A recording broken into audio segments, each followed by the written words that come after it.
While some of the projected design changes for the iPhone 15 series may not be significant, they might still be among the most anticipated ones. A fresh leak has recently surfaced, and it's a fascinating one that discusses the potential design change we may anticipate for the full lineup. The iPhone 14 Pro and Pro Max from last year did away with a notch in favor of what Apple has nicknamed the Dynamic Island, a pill-shaped and circular cutout.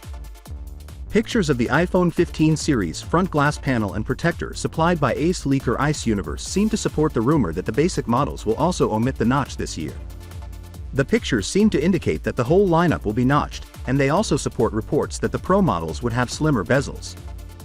The glass panel for the two models with 6.1-inch screens, the iPhone 15 and the 15 Pro, and the two models with 6.7-inch screens, the 15 Plus and the Pro Max, is shown in the top image.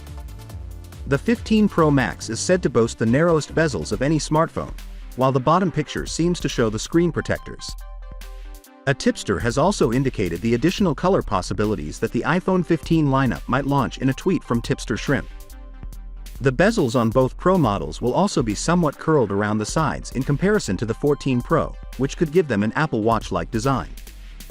The iPhone 15 and 15 Plus are anticipated to launch in green, midnight, pink product red, starlight, and yellow color choices, according to Apple Pro, citing a Weibo post screenshot by acclaimed Foxconn employee.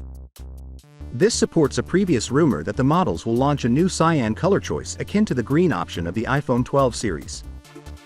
Additional design modifications could include a larger camera hump for the Pro models exclusively, a USB Type-C connection, and a redesigned mute button that might be termed the Action button. Expect improved camera and battery performance among the other updates. The iPhone 15 Pro Max is also most likely to contain a periscopic lens, which will be a first for an iPhone. It would be wise to wait for official information on the pricing before making any decisions. Finally, what are your thoughts about it? So with that being said, let me know your thought in the comment below, and if you are new here, please subscribe. Peace out.